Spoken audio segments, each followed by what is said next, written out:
Gusto ko ikwento sa inyo, guys, ang pagiging konyo. Kaya ano pa ibig sabihin ng konyo?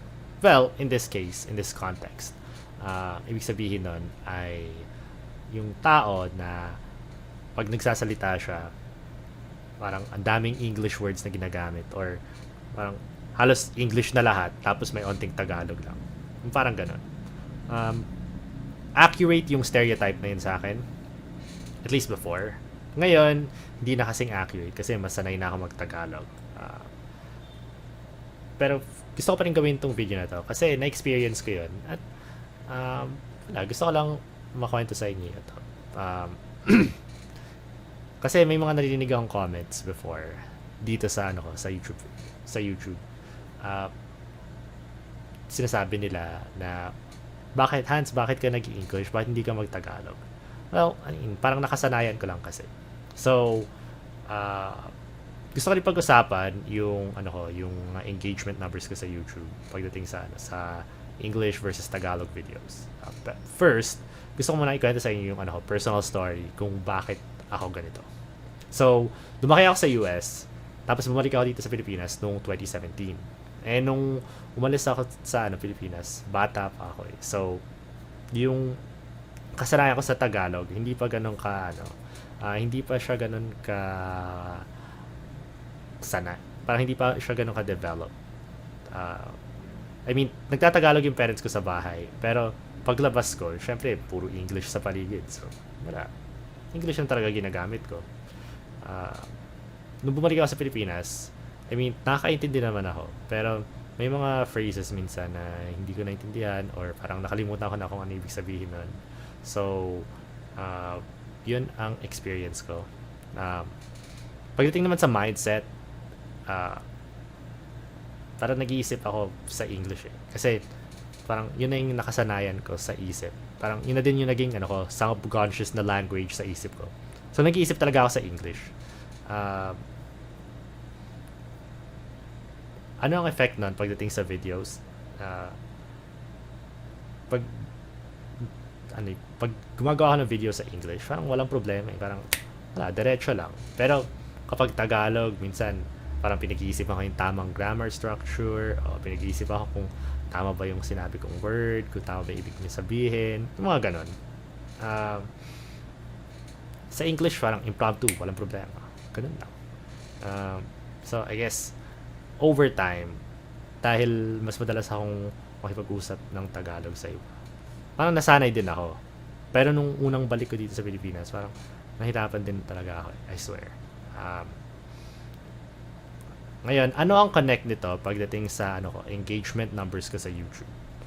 Um, ang napansin ko, um, at least yung unang akala, English yung ginagamit sa karamihan ng mga social media posts, pagdating sa news, sa social media, hindi sa balita. Sa balita, Tagalog talaga.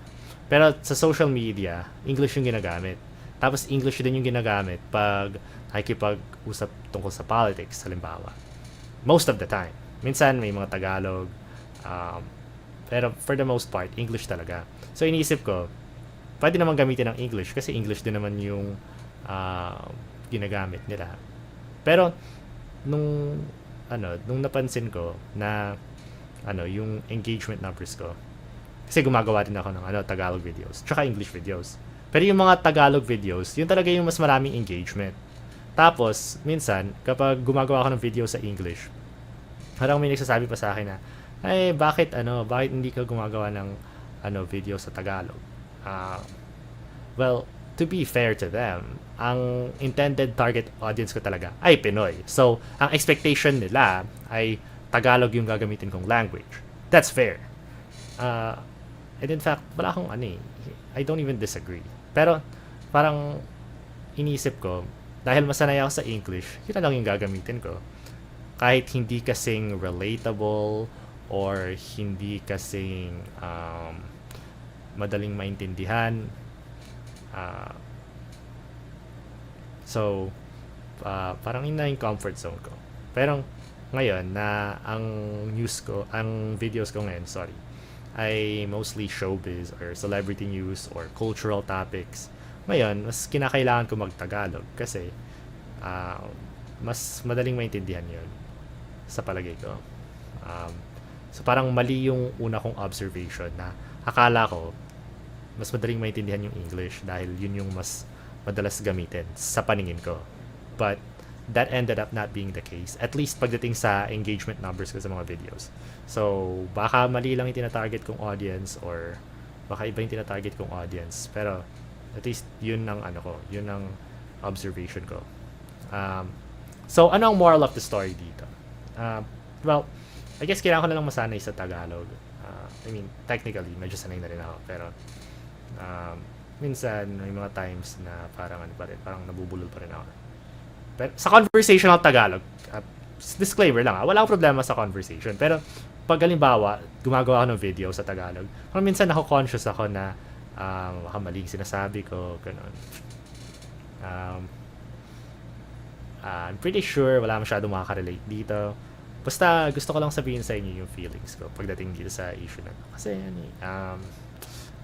it's an interesting topic.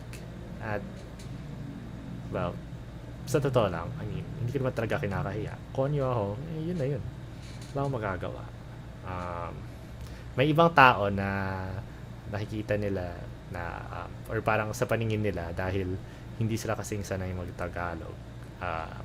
Parang, ano yun sa kanila, parang pogi point sa kanila.